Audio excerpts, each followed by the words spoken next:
Bienvenue à cette grande session d'actualité, mesdames et messieurs. Retenez ceci pour les sommaires. Le chef de l'État, Félix Antoine Tshisekedi Tshilombo, s'est rendu ce mardi 22 avril à la Nonciature apostolique pour présenter ses sincères condoléances suite à la disparition inopinée du souverain pontife, le pape François Ier. Le précision dans quelques instants. Naufrage sur le fleuve Congo, ce drame s'est déroulé ce mardi 22 avril 2025 entre Kinshasa et Brazzaville après les chavirements d'un canot rapide ayant à son bord 16 personnes, lesquelles quittaient la capitale de la République serbe du Congo Brazzaville pour Kinshasa. Vous en aurez les détails dans ce journal.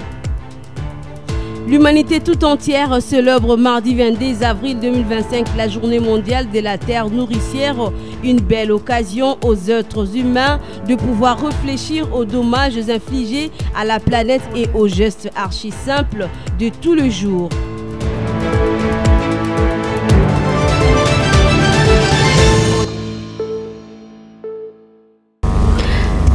Une fois de plus, merci pour la confiance renouvelée. De prime abord, le chef de l'État Félix Antoine Tshisekedi Tshilombo a rendu ce mardi 22 avril 2025 un hommage solennel à la mémoire du grand serviteur dédié, le pape François, dans la Nonciature apostolique de la Gombe. Il a également, au cours de cette visite de réconfort, présenté ses sincères condoléances le plus ému à l'Église catholique romaine, tout en soulignant un témoignage vibrant de foi, d'humilité et d'engagement indéfectible pour la paix, la justice et la dignité humaine qui animait le souverain pontife de Riz Mémoire. Suivez ces commentaires de Richard Nawesh. Depuis ce lundi matin, le drapeau du Saint-Siège est en berne, en signe de respect et de tristesse après le décès du pape François. À la Nonciature apostolique de Kinshasa, un registre de condoléances est ouvert au public pour enregistrer différents messages. Affecté par la disparition brutale du souverain pontife, le président de la République, Félix Antoine Tshisekedi Tshilombo, est arrivé ce mardi matin à l'ambassade du Saint-Siège à Gombe pour exprimer toute sa compassion aux nonces apostoliques.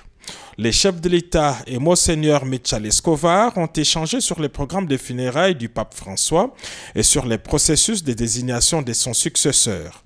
Les deux personnalités ont aussi évoqué sa dernière mission apostolique à Kinshasa en 2023. Par la suite, le président de la République, Félix Antoine Tshisekedi Tshilombo, a écrit de sa propre main son message de condoléances adressé à l'Église catholique. En ces jours de profonde tristesse, je rends au nom du peuple congolais et à mon nom propre un hommage ému à sa sainteté le pape François, dont le décès laisse un vide immense dans nos cœurs. Pasteur d'une humanité rare, il a incarné l'amour, l'humilité et l'espérance, guidant l'Église et le monde vers la paix et la fraternité, a écrit le président de la République. Le peuple de la République démocratique du Congo, poursuit-il, n'oubliera jamais sa visite historique à Kinshasa en février 2023, ni son cri prophétique pour la justice. Retirez vos mains de l'Afrique, retirez vos mains de la République démocratique du Congo. Fin de citation. Poursuivons ces journaux par cette brève. Au cours d'une interview accordée à un média de la place, le vice-premier ministre et ministre de l'Intérieur, Jacquemain Chabani Louko, a affirmé de détenir de preuves irréfutables établissant un lien direct entre l'ancien président de la RDC, Joseph Kabila Kabange, et le Rwanda, pays agresseur. D'après ces derniers, l'ex-président aurait séjourné à plusieurs reprises à Kigali durant cette période d'agression. Abordons à présent la question liée à la justice congolaise pour parler du procès relatif à l'affaire Boukangalozo. Sachez que l'Assemblée nationale, chambre parlementaire dans laquelle siège Augustin Matata Ponyo Mapon, en qualité de député national, a officiellement demandé à ces derniers de ne pas comparaître devant la Cour constitutionnelle à propos du procès précité. Elle a saisi le juge Dieudonné Kamoleta, l'exigeant que la question de la levée de ces immunités parlementaires doit être en amont soumise à la plénière bien avant qu'il ne se présente de nouveau devant la Cour constitutionnelle. Suivez ces commentaires de votre rédaction. Le bras de fer entre la Cour constitutionnelle et l'Assemblée nationale autour du député Augustin Matata Ponyo prend une tournure aussi politique que juridique. Dans une lettre adressée au président de la Cour constitutionnelle le lundi 21 avril 2025, Matata Ponyo a officiellement suspendu sa participation aux audiences les concernant dans l'affaire Bukang Alonso. Une décision qui intervient dans la foulée de la position ferme exprimée par l'Assemblée nationale, laquelle a exigé que toute poursuite contre un député passe d'abord par la levée de ses immunités parlementaires en plénière. Certes, la question du respect de procédures est fondamentale dans toute démocratie. Mais ce nouveau rebondissement relance aussi le débat sur l'indépendance des institutions judiciaires face à l'influence politique. Matata Ponyo, pour sa part, gagne du terrain. Et dans le contexte électoral tendu qui s'y profile, chaque jour gagné peut peser lourd.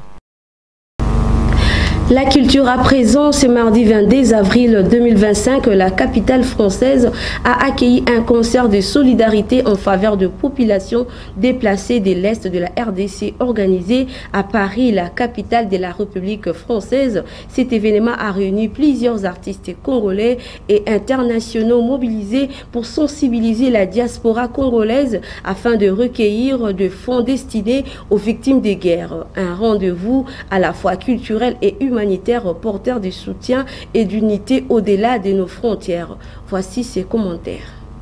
Enfin, le concert de la solidarité s'est tenu à Paris, en terre française, un événement culturel initié pour attirer l'attention sur la crise humanitaire qui secoue l'Est de la RDC. En effet, l'organisateur de ces grands événements a mobilisé plusieurs figures emblématiques de la scène congolaise. Cependant, il n'a pas échappé à la polémique. Sur la toile, de nombreuses voix se lèvent pour critiquer la sélection des artistes invités.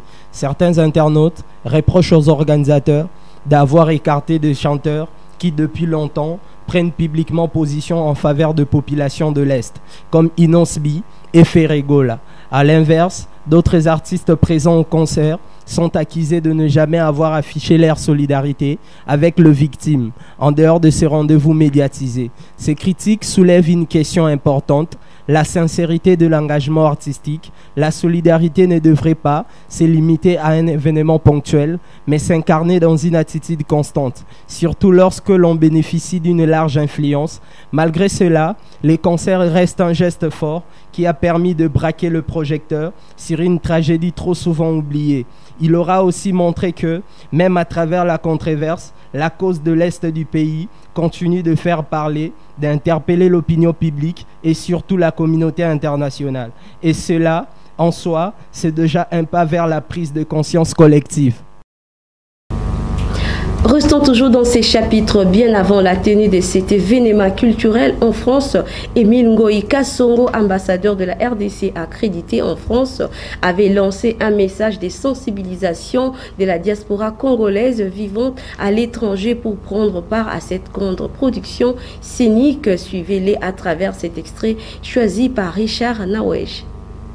Ce concert du 22 avril 2025, c'est un concert qui témoigne avant tout la solidarité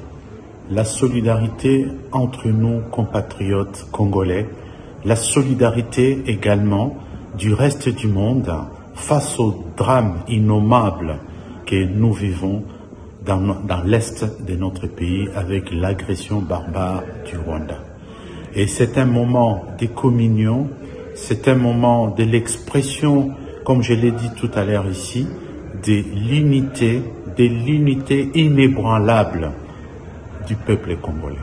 Nous sommes un peuple uni, nous sommes un peuple qui est porteur de valeurs culturelles, nous sommes un peuple qui est à la genèse, à la création de ce qu'on appelle la rumba aujourd'hui. À travers cette musique, c'est une contribution de notre culture à la civilisation universelle.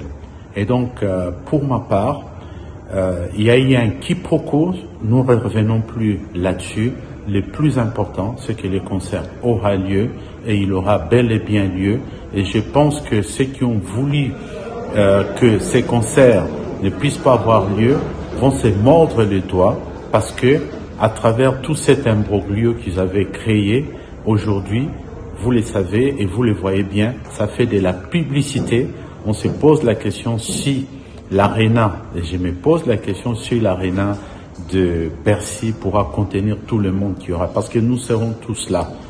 Nous serons tous là, de la France, des quatre coins de la France, les compatriotes congolais viendront pour exprimer notre solidarité par rapport à ces drames humanitaires, à ces drames sécuritaires qui se passent à l'est de la République.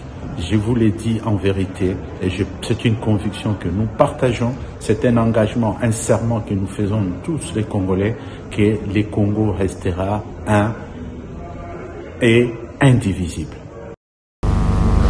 La situation sécuritaire de l'Est de la RDC, parlons-en. Il faut savoir qu'en plein état de siège, le gouverneur militaire de la province de l'Ituri, le lieutenant-général Johnny Luboya Kachama, a évalué l'état des sièges dans les différents territoires de sa juridiction provinciale pour se rendre compte de la dite situation sécuritaire dans ce coin du pays. À cet effet, le lieutenant Jules Ngongo, porte-parole du gouvernorat, a peint les tableaux concernant les efforts consentis par l'administration militaire. Suivez.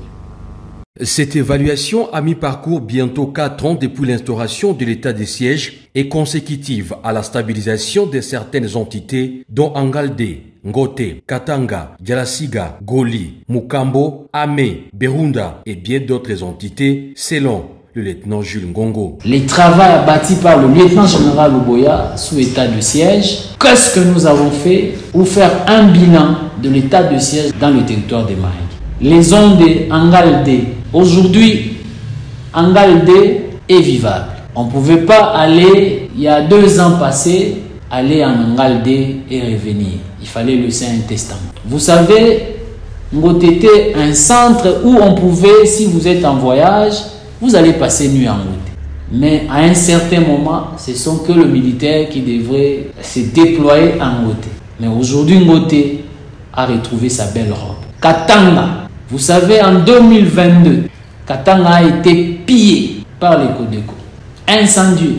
Et un travail a été effectué sur demande de nos populations lorsque le gouverneur était passé ici. Dialasiga, vous le savez, aujourd'hui, grâce à l'état de siège, Dialasiga fait beau vivre. Goli également. Ce succès est aussi à mettre dans les volets des infrastructures construites durant cette période exceptionnelle, désenclavant ainsi les territoires de Mahagi. Le gouverneur militaire, lieutenant-général Luboya, s'est lancé également à sécuriser, à protéger, à développer le territoire en suivant ou en exécutant la pensée profonde du commandant suprême Félix Tshisekedi Tshilombo à travers le projet de 145 territoires. Donc aujourd'hui, voilà la salle ici. 4 ans, cette salle n'existait pas. Vrai ou faux? Ces bâtiments n'existaient pas. C'est sorti de terre où aujourd'hui, le projet de 145 territoires, une réussite en territoire de Mahagi. C'est grâce à l'amélioration de la situation sécuritaire. Dans tous les prochains jours, l'administration militaire sous le commandement du lieutenant-général Luboya Kachama Johnny compte asphalter les grandes artères en territoire de Mahagi, mais aussi dans les autres territoires qui comptent l'Ituri. D'un dossier à un autre, mesdames et messieurs, les cours ont repris timidement le lundi 21 avril dernier dans les territoires de Walikale et dans la province du Nord Kivu, juste après environ 1 mois d'arrêt suite aux affrontements entre les éléments de FARDC Wazalendo et CDLFC M23. Pour ce premier jour, peu d'élèves et d'enseignants ont répondu présents dans les différents établissements d'enseignement primaire et secondaire à cette partie du pays. Regardez. Le chef de la sous-division provinciale de l'enseignement primaire, secondaire et technique du territoire de Walikale justifie cette brousse d'effectifs au premier jour par la peur qui se lise sur le visage de plusieurs parents. Moutiron Rotongo Tojul appelle les parents à envoyer leurs enfants à l'école afin de rattraper le programme national. D'après ces derniers, les examens du 2e trimestre pour les élèves de l'école primaire doivent déjà commencer. Mais ce sont le traînard qui retarde encore le programme. Pour cette autorité éducationnelle de Walikale, Gilles Tongoto a par ailleurs fait appel aux parents qui sont encore en brousse à regagner leurs villages respectifs afin de permettre à leur progéniture de reprendre le chemin de l'école. Aspect sécuritaire, restons-y. Cette fois-ci, nous abordons également la question liée au soutien total aux forces régulières de la République démocratique du Congo émanant de la formation politique MAPAR pour le Congo, MPC en sigle, dont son président national Kamanda Espérant a marqué sa présence le dimanche 20 avril dernier aux côtés de l'église pentecôtiste Lumière du Monde dans les cadres de l'appui aux efforts de guerre. Espoir Kinavouidi et Enoch Mbala nous fait le point. Le dimanche 20 avril dernier, le président national du parti politique MAPAR pour le Congo, MPC en sigle, honorable Espérant Kamanda, vêtu en tenue de la sainteté, accompagné de cadres et membres du parti, ont pris d'assaut les artères de Kinshasa depuis la place échangère de l'Humité, passant par l'esclave de martyrs de la Pentecôte pour chuter à l'esplanade du Palais du Peuple, s'aligner derrière les FRDC et le Valérie Ouazalendo pour mettre fin à la guerre imposée par les régimes de Kigali dans la partie orientale de la République démocratique du Congo, objectif primordial de la marche à Mani, attendée par là la paix, explique le président national du MPC, Espérant Kamanda. Aujourd'hui, ma joie est de voir comment l'activité s'est déroulée. Un monde qui a répondu. À cette occasion, je ne dois pas passer sans jeter un mot de remerciement, félicitations à celui qui a porté la croix de mobilisation, le prophète Gilles, avec l'Église, qui se sont bâtis corps et âme pour que la vision puisse prendre son sens d'être. Nous avons marché, nous avons manifesté notre soutien au chef de l'État et à nos FARDC et Ouazalendo. On en a marre avec la guerre en répétition. Nos frères sont en train d'être tués innocemment à cause de nos richesses par les Rwandais avec les supplétifs du M23. C'est pourquoi nous avons manifesté l'attachement, le soutien à notre président de la République qui ne recule pas. Qui ne recule pas. Il y a encore des Congolais qui ont confiance en lui, qui les poussent à faire mieux. En effet, à l'esplanade du Palais du Peuple, le prophète Gilles Molindois de l'église pentecôtiste Lumière du Monde a déclaré libre en date du 20 avril la nation congolaise aux mains de ses ennemis. Présent à cette activité relative à la marche Amani organisée le dimanche 20 avril dernier par l'église pentecôtiste Lumière du Monde Mbokaya et Kimelo, le professeur Jean-Claude Isaac Chulumbai s'est exprimé en ces termes. Suivez-les au micro de votre rédaction. À l'occasion de cette manifestation de soutien à la FRDC et au chef de l'État dans cette situation difficile que traverse le pays, nous sommes heureux de voir que pendant ce temps, il y a aussi des serviteurs de Dieu qui refusent de s'associer à l'ennemi et de trouver leur gain dans ce qui est récolté sur le sang des Congolais, qui se mobilisent et qui sont parvenus même à mettre à notre disposition une somme d'argent énorme en soutien au FARDC que nous allons faire parvenir au chef de l'État. Nous tenons donc à encourager cette initiative du monde. Et je crois que ça fait pratiquement 5 ans que j'ai pas vu un rassemblement de cette taille ici à Kinshasa. Des foules, des centaines de milliers de personnes qui ont convergé de partout pour marcher. Derrière nos FARDC, derrière notre chef d'État, ça a été un moment absolument émouvant. Je tenais à remercier le président Etienne Tshisekedi et l'honorable Espérant Kamanda qui sont mobilisés pour cette activité. Et tous ceux qui, à côté d'eux, ont trouvé utile à ce jour de penser à nos FARDC, à nos jeunes qui se battent pour notre quiétude. Et je crois que la prière qui a été donnée ici, elle est claire. Et elle a prédit la fin de cette guerre. Ce geste est un geste hautement symbolique que nous allons faire parvenir le chef. En société, il y a eu naufrage ce mardi 22 avril 2025 sur le fleuve Congo entre Brazzaville et Kinshasa après le chavirement d'un canot rapide ayant à son bord 16 personnes qui provenaient de Brazzaville, la capitale de la République sœur du Congo pour Kinshasa. Cependant, 5 personnes seraient portées disparues. Regardez à travers ces images. Ce mardi 22 avril 2025, au moins 5 personnes sur 16 qui étaient à bord du canot rapide qui a chaviré ce mardi sur le fleuve Congo en quittant Brazzaville pour Kinshasa seraient portées disparues. En effet, ces canots rapides qui reliaient les deux capitales les plus proches du monde avaient à son bord 16 personnes, dont des enfants et 14 adultes.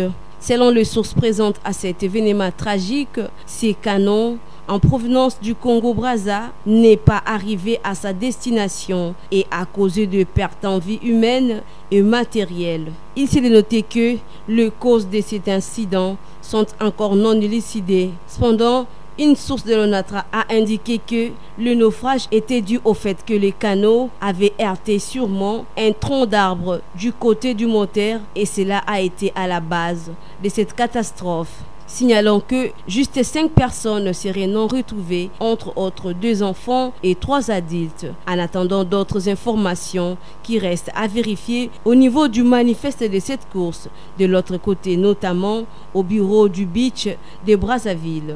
Par ailleurs, les informations liées à la nationalité de ce passager qui était à bord de ces canots rapides et qui sont portés disparus ne sont pas encore précises, a ajouté l'agent de l'ONATRA.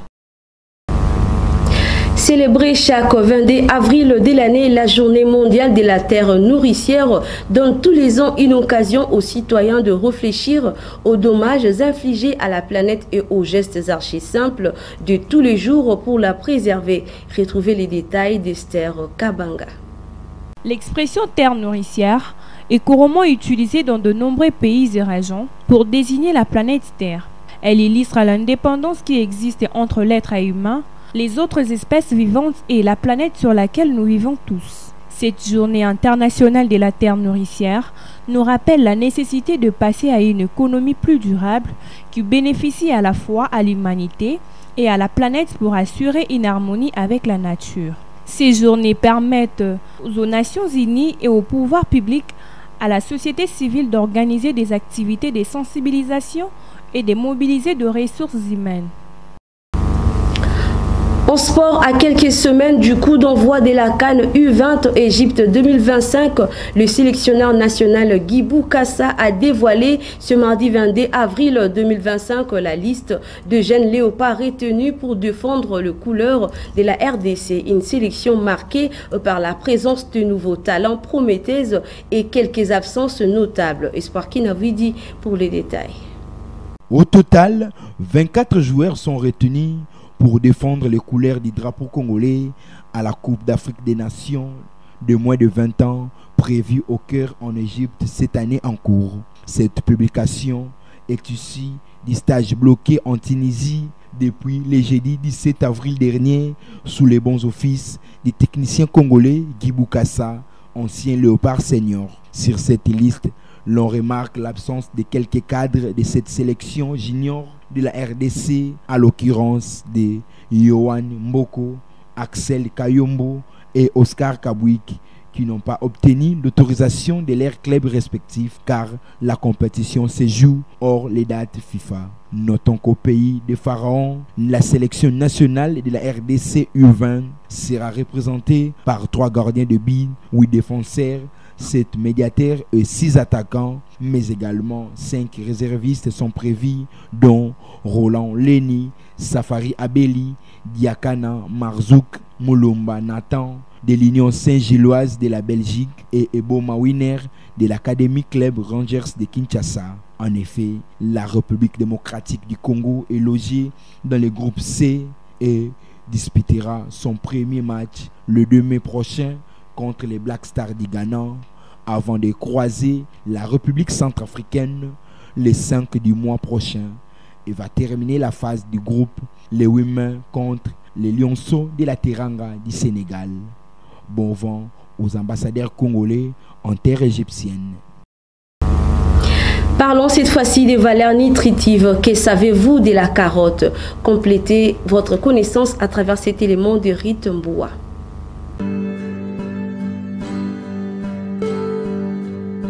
La carotte fait partie des légumes les plus consommés dans le monde entier. Pour cause, sa saveur douce et sucrée se prête à toutes les associations en cuisine et séduit le petit comme le grand. Ce succès est une excellente nouvelle puisque le profil nutrition de la carotte est remarquable et unique. Elle regorge des vitamines et des minéraux essentiels pour la santé, parmi lesquels nous pouvons citer la vitamine A, vitamine B6, vitamine K, vitamine BD, vitamine C, vitamine E, le fer, le phosphore, le potassium. La couleur foncée de la carotte provient de ses très nombreux pigments. Il contribue à prévenir plusieurs maladies, dont les maladies cardiovasculaires et certains cancers. Son jus améliore la capacité antioxydant et les taux de vitamine E dans le sang, en plus de diminuer les cholestérols et les triglycérides du foie et dans le sang. Pour rappel, retenons que la carotte est une excellente source de bêta-carotène, source de fibres douces, bonne teneur en vitamines du groupe B, favorise la santé des yeux et de la peau, fort pouvoir en antioxydants.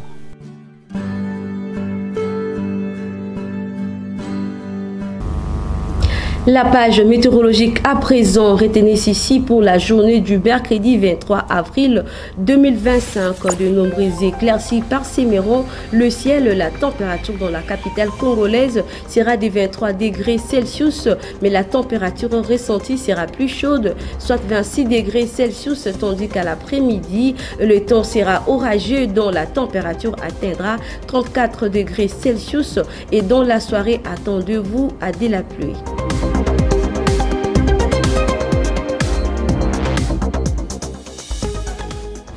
Avant de mettre terme à cette grande édition d'information, la rédaction de votre télévision vous propose la belle sélection de journaux parus ce mardi 22 avril 2025 dans la ville-province de Kinshasa. Retrouvez ces timbres vocaux de notre confrère Espoir Kinanvedi. Très heureux de vous retrouver une fois de plus à cette séquence consacrée à la lecture des journaux parus ce mardi 22 avril dans la mégapole quinoise. Mesdames et messieurs, bienvenue. Ouvrons cette revue de presse par Forum des As qui souligne en grand titre « Le pape François s'en va, le Congolais en émoi ». Dans son contenu, le quotidien de Kinshasa indique que le pape François, décédé hier, lundi 21 avril au Vatican, a été un vrai défenseur de la nature. Certains le surnommaient le pape vert. Et tout au long de son pontificat, le souverain pontife argentin a usé de son influence pour sensibiliser sur la question du réchauffement climatique. Il a même placé la défense de l'environnement au cœur de deux de ses textes majeurs, à savoir Laudata Si en 2015 et Laudato Deum en 2023. De son côté, le journal met en avant-plan le PPRD récolte ce qu'il a sémé.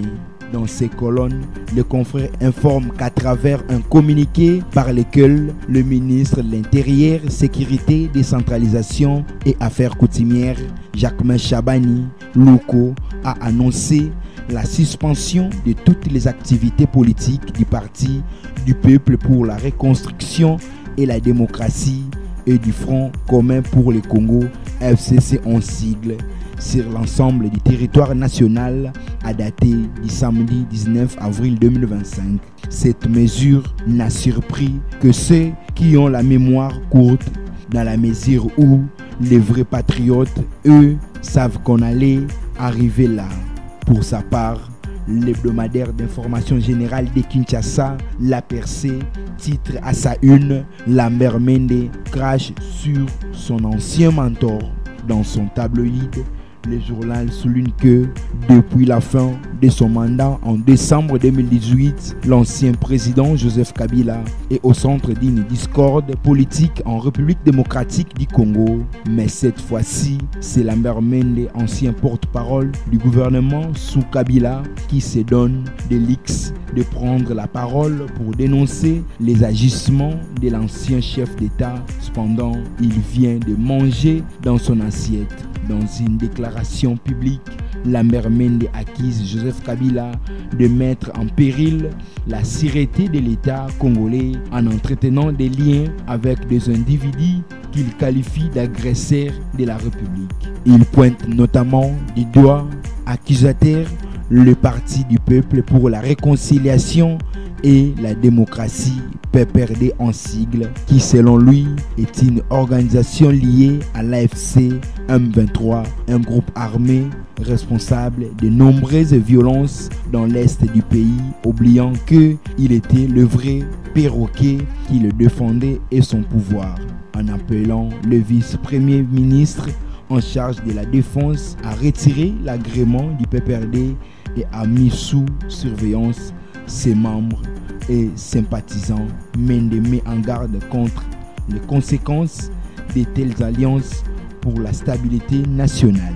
C'est par cette note que nous bouclons complètement cette revue de presse. Excellente soirée à toutes et à tous.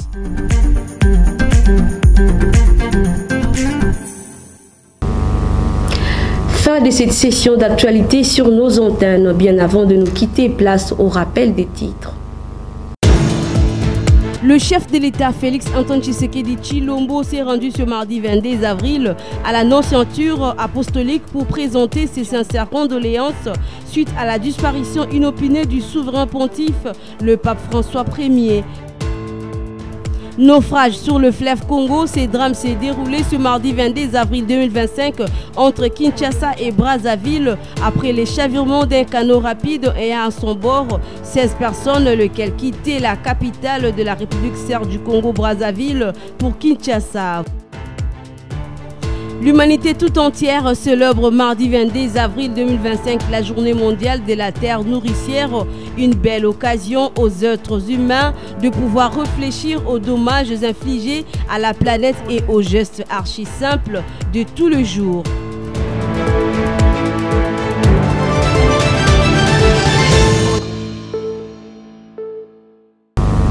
Prenez rendez-vous demain avec l'actualité. Que Dieu veille sur la RDC. Je vous retrouve avec le même plaisir. Au revoir.